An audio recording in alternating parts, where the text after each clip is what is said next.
What's up, everyone? Back for another Whodunit beer review, and today's beer comes courtesy once again of a very good friend of mine and a viewer of the channel, Steven. So huge thanks to Steven for this beer. In the description box, I'll post a link to the beer haul video I did that contains all the goodies that he hooked me up with. And if you're unfamiliar with what Whodunit beer reviews are, they are essentially blind/mystery beer reviews where somebody will wrap up and conceal a beer like Steven did with this one.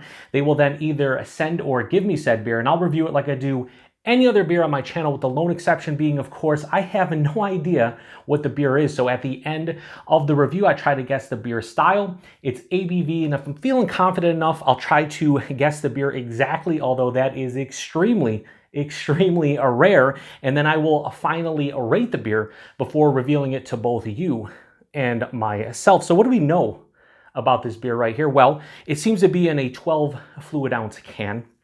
It comes from Steven, who resides in Connecticut, and I'm pretty sure that this beer is at least 6.5 months old, because Steven gave me this beer back at Beer Tourpalooza 2022, which took place in late September. We are now in early April, so this is at least 6.5 months old, and outside of that, I have no idea. Now, the other thing I found cool about this one, in comparison to the other beers that Steven has given to me to date, as far as mystery beers go, he wrapped it up in a grocery store like newspaper ad. We have, Full Circle organic almond butter, $10.99. Full Circle organic butter, $5.99, and a bunch of other stuff. But I thought that was cool, and he wrapped it up with all these deals from September 4th to October 1st. So yeah, gonna get on those deals. No, they're already expired. Anyway, let's get it into the glass and see what we got going on here. Now, with mystery beers, I do not, whodunits, what did I say, mystery, whodunit?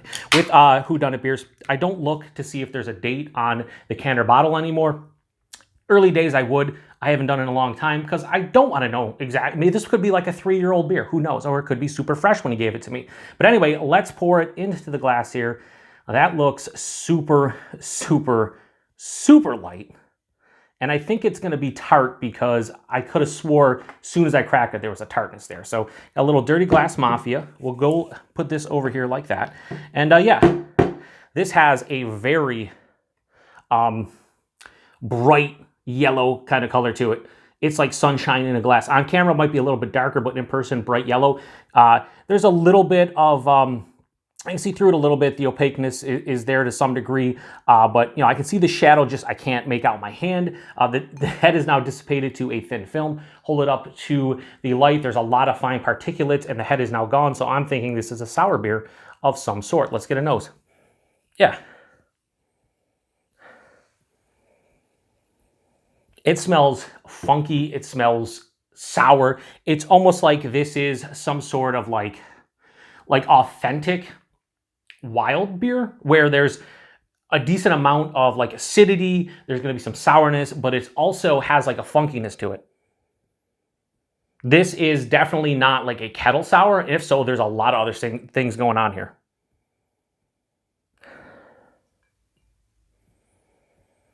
Yeah, I mean, there's a lot of lemon, orange, citrus, but then there's this almost like slight white vinegar type of vibe to it.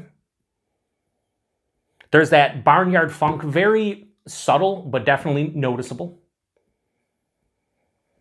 I don't think this is like a barrel-aged beer of any sort, although I am getting, and this is where I've been really struggling with a dryness to a beer, or like a bitterness to a beer from a beer that's older in comparison to like an oak tannin dryness. This doesn't smell like barrel-aged, but it could be a little like, it could be like white wine barrel-aged. Now, so I think the base of this beer is kind of in that Belgian, like Saison, just wild ale type of category, farmhouse beer. There's something very intense about the aroma too. Anyway, I don't know what else I'm going to get out of the nose. I want to drink it, so cheers everybody. Thanks again to Steven.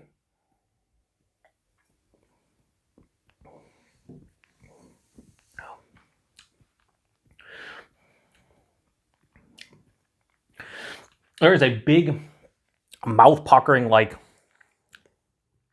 lemon presence. I don't think, based on the sip, that this is barrel aged. Could be, don't think so.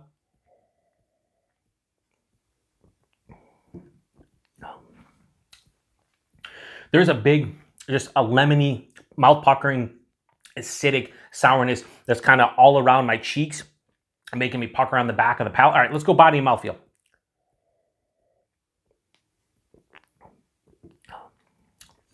This was like medium, a touch over medium. The mouthfeel super crisp, effervescent. This is like high carbonation. It dances on the tongue, the carbonation, and it kind of wipes the flavor away as well. Very dry beer.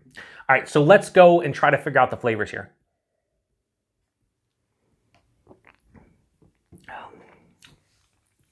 First thing I'll notice, I don't think this is huge in ABV, and if so, it's doing a great job hiding the alcohol. No real warming my chest, no astringent on the palate, so I'm thinking this is like a lower ABV kind of like farmhouse beer. Although I will say that Belgian-y farmhouse saison type of feel, I'm not getting as much in the taste. That was more in the nose than the taste. It's more like sour, just straight on sour. So front of the palate, I get a little bit of like a weedy sensation, probably from the malt, dives underneath the palate, and then waves of like lemon and lime and orange and citrus sourness hits me right at the forefront. That carries on through the palate.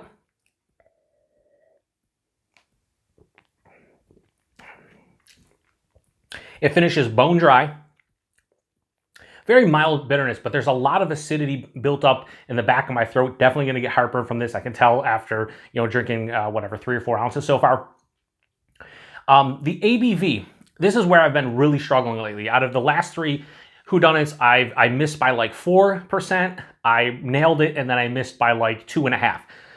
I don't really know. I don't think this is big. I would guess this is probably around. The body makes me think it's a little bit bigger than like a 5% beer. So I'm gonna say this is like 6.2%. I'm not getting any astringency in my chest, into my throat, on the palate from alcohol. So I don't think this is like over 8%.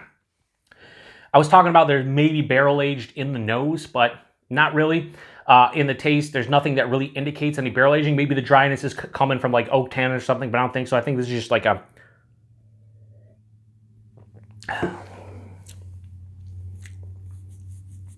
I think this is like a Belgian, it could be either a Belgian like farmhouse beer or like just like a generic, like wild ale, or they'll say like fermented, like wild fermented. Yeah, I don't think so. There could be some like extra fruits in here, like a lemon, maybe a grapefruit, maybe orange, something in the citrus realm, maybe even lime. Because there is a huge, I mean, this is one of the most sour beers I've had recently. All right, so what am I locking? I'm gonna lock in a 6.2%. I think it's gonna be like a Belgian wild, or it might just say wild ale, or some kind of fermented ale, wild fermented, sour. So I'm gonna say like a Belgian farmhouse sour wild beer, but we'll just lock in Belgian. It'll say wild ale on it. I don't know if it'll specify Belgian, but I think it'll say wild ale. I think it's 6.2%. Don't think there's any additions. If so, the time in the can has probably taken away any adjuncts in here. The only thing I could see being in this beer that I'm not picking up on is some kind of citrus fruit, a lemon, a lime, something in that realm. But I'm just gonna say like a Belgian wild ale, 6.2%, very simplistic. Let's see if I nailed it or I fucked up on it. I'm not gonna guess the beer. Rating, here's the thing. I actually enjoy this. Like, as far as like the taste and the enjoyability of the beer as a whole, I'm digging it. The problem I'm having right now is that I'm definitely getting some acid reflux just starting, or like, some heartburn right in my chest. And it's not a warming, I don't think, from the alcohol. Watch me, it'd be like 9% or something. But I think it's just gonna, if I finish this glass, I'm gonna be hurting unit the rest of the night. So, I like this, but I would probably give it like a low 4. I'd give it like a 3.9. If not for that sour, or for that acidity being crazy, this would probably get a high 4, like a 4.1 into like a 4.2. Because I haven't had a beer like this in a while, and it's really, I like that enamel ripping, just puckering sour, and it's very lemony, and it's a good beer. I enjoy it, but I don't know. I feel like I want less acidity. So let's see what we got here. Fox Farm. So maybe this is like a beer of some sort. Oh, it's a Goza. I'm not picking up on any salinity. farmhouse ale with sea salt, coriander, and mandarins. I said, what, 6.2? This would be much lower. Yeah, 4.2. So I was up by 2%. So this is their leeway. Check this out. It's their leeway. So yeah, this is a farmhouse ale with sea salt, coriander, and mandarins. The sea salt, I'm really not getting the salinity.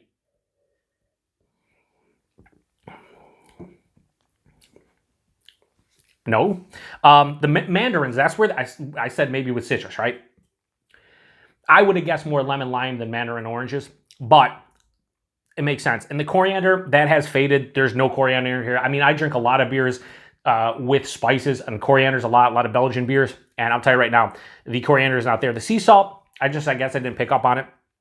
From the soils come the spoils. Our Goes-inspired farmhouse ale begins with a base of CT-grown wheat and barley. That's where I picked up on the wheat in the beginning. Following a primary fermentation in stainless steel and a period of aging in an oak foeder. So the beer is re-fermented atop fresh mandarins.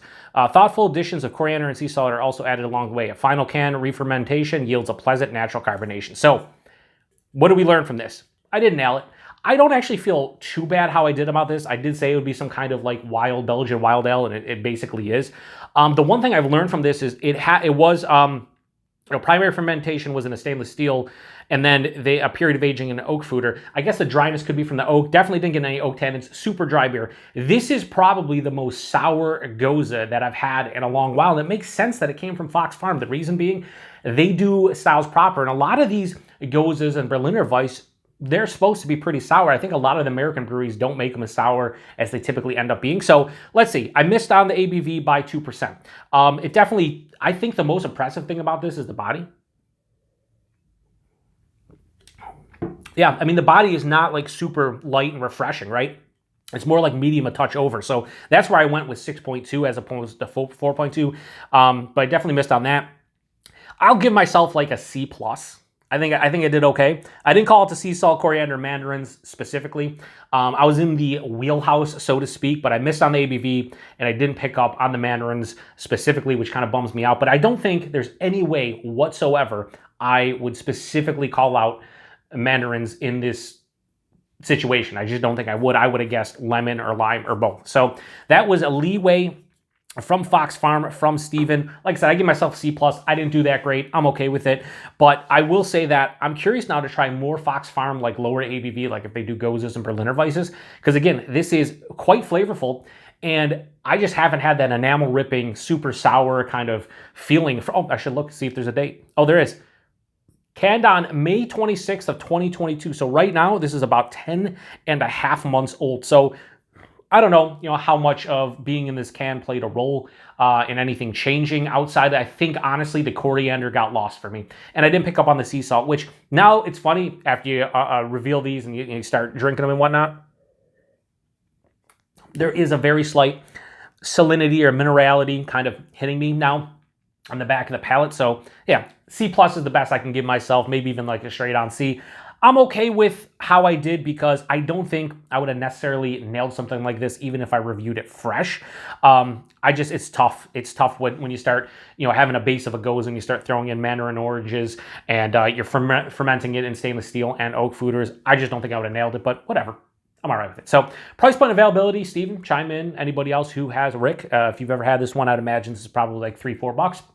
And price availability, it's Fox Farm. You got to buy it at the brewery. And yeah, so I'll give myself, like I said, a C+, best I can do on it. Kind of a miss. So of the last four I've done, I'm pretty much, I'd say like 2 for 4. I'm like doing 50%. So I'm all right. I'm all right with it. So anyway, huge thanks to Steven for this beer. I have 2 more from him. And the good thing about the last 2 is that I don't know if they're fresh based on, the canned on dates and whatnot. After we reveal them, we'll see.